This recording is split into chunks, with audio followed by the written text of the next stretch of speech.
According to the National Cancer Institute, more than 21,000 women in this country learn they have breast cancer every year. While a lot of work has been done to raise public awareness of the disease, much still needs to be learned about what causes it and how to prevent it.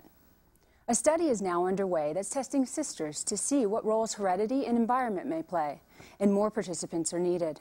Here's a look at what the study is all about and how you can get involved.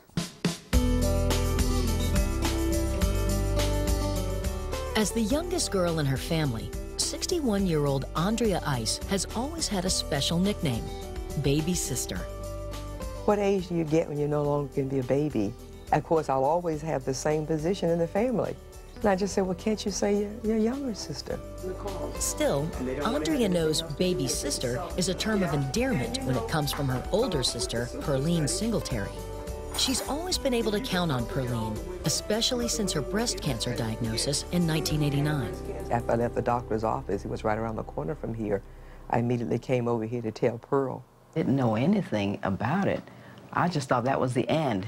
You know, it's almost like, hey, she's gonna die. Andrea is fiercely independent, and she faced her cancer with determination. She even drove herself to her own radiation appointments.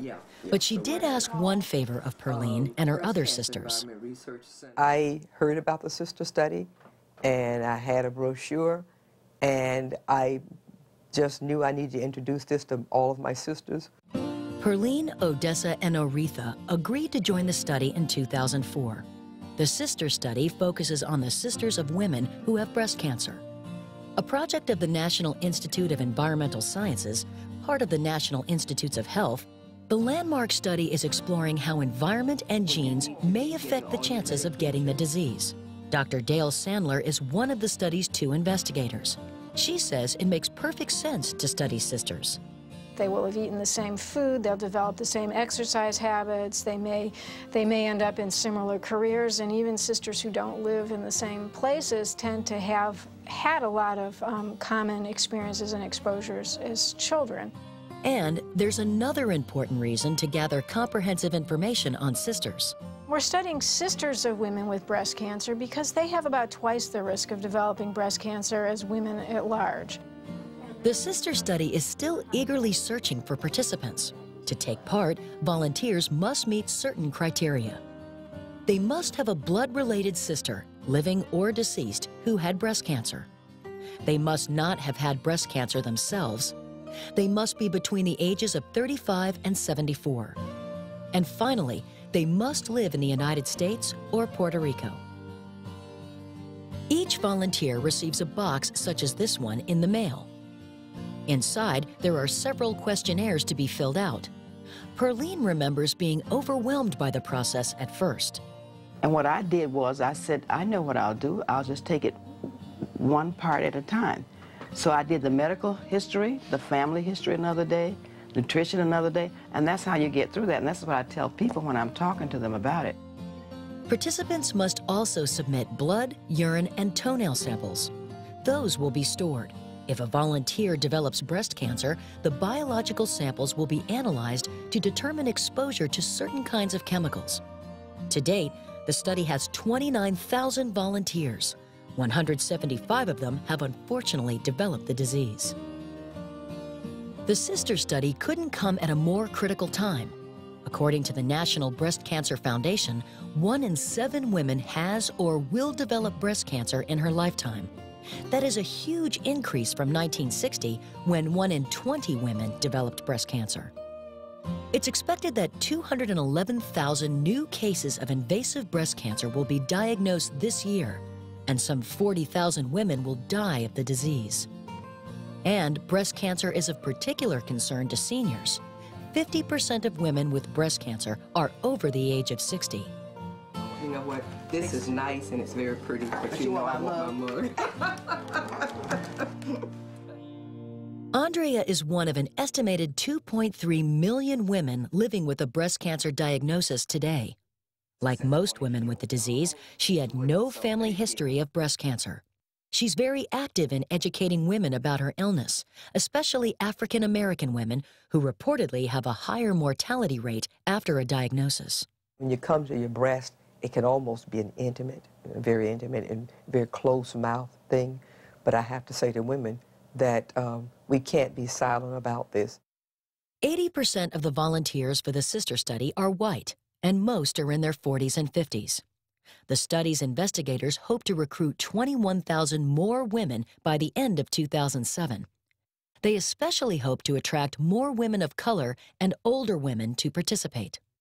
It's harder to get women who are older to sign up for studies. They may be afraid that that it's too hard to do, or they only have a few years that they could contribute, but that's not the case.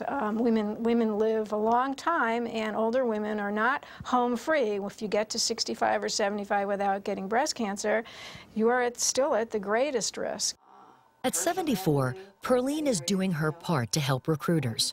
She proudly wears her sister study pin wherever she goes. In 1994, Andrea had to undergo a bilateral mastectomy and reconstructive surgery. Since then, she has been cancer-free and in good health. But her experience has left her with a special interest in the possible environmental causes of her illness. Andrea believes her cancer resulted from the 9 months she worked at a chemical factory. At a chemical company, and it was so ironic. Now you remember things, and I didn't have a car at the time, and I would catch a bus, and then so many people were complaining because the paint was being eaten off of their cars where they parked in the parking lot at the chemical company.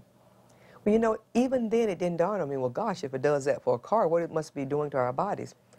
The sister study will follow volunteers for at least a decade and won't begin to draw any conclusions on how breast cancer develops for at least another 5 to 10 years. But for Perline and her baby sister Andrea, it's already been a huge step toward finding a cure for the terrible disease and a great source of hope. Thought about the cousins and the sisters and the other relatives and all the people, friends and all people. You know, I said to them, even the yet unborn, you know, you don't know how this impacts that. So I was very obliged to do what I could do. I'd like to welcome Catherine Andrews to the Daily Apple studio. Ms. Andrews is the recruitment coordinator for seniors for the Sister Study and can tell us more about how the study works and how it is focused. She is also a breast cancer survivor. Thank you so much for being here. Thank you for having us, the Sister Study, here. Tell me more about the Sister Study. How did it start? How is it funded? It is funded through the National Institute of Health and is conducted by the National Institute of Environmental Health Sciences. And why is the focus on sisters?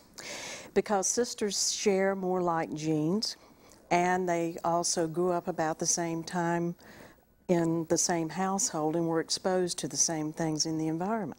One of the things that I saw in the package was very interesting to me. They actually come into the home, check your blood, take toenail samples. Tell me a little bit more about that.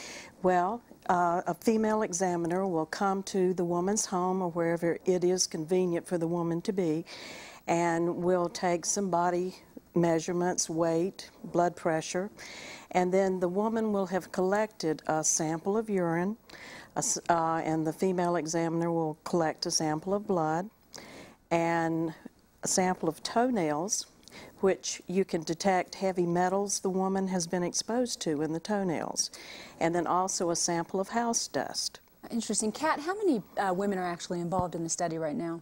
We have almost 30,000. Wow. And I know you're trying very desperately to recruit more. How do we help you with that? What are some of the efforts that you're doing? We especially need more senior women, ages 55 to 74. Why is that? Because the older you get, you're more likely to develop breast cancer. Your risk is greater. And we need to have that information from the women in this age group. They've lived longer, they have a longer living history and exposures to the environment. I see. Now, I know that you have a personal attachment. Were you actually in the study yourself as well? I wish I could be in the study, but since I have had breast cancer, I cannot be in the study. I see. And tell me a little bit about your story and how your experience has helped you probably to recruit and to be more passionate about this. I lost my mother to breast cancer in 1983, and then 10 years later I was diagnosed with breast cancer. And my driving force is I have a 17-year-old daughter.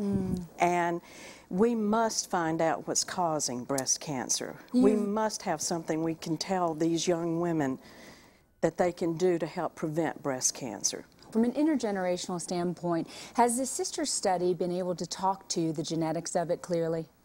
No, I mean, I do not have the gene that they have found so far. And it may be that my mother and I were in the same environment. And that's what we need to find out. Is it genetic, or is it, you know, the environment? Or is it both? Right. I know this is federally funded. Is there concern that it won't be funded in the future?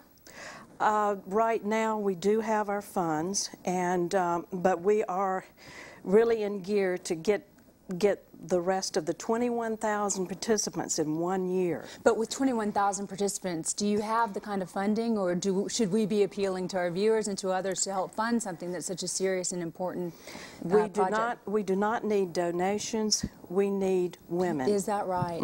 Is that right? Why do you think women are a little bit hesitant to be a part of the program? I think that they don't feel they can personally help. I think they don't think that their information is important enough. And it is. I mean, it really is. One of the women that actually works at the Daily Apple was telling me she's a part of the study, and something that she found so phenomenal is how much closer you get to your family because of this, and to your sisters, because you're dealing with all of these issues firsthand. Have you seen that? Absolutely. We have sisters that call us and say, I want to be in the study. This is something that I can do for my sister and for the rest of the family. Before we close, 2 questions. How can you enroll? Please call our toll-free number, 1-877-474-7838. Okay. Or go to our website, www.sisterstudy.org. Okay. And just very quickly, is it just for breast cancer, or is it for other cancers as well? This is only for breast cancer right now. Thank you so much for your time. Very interesting information. We appreciate it. Thank you so much.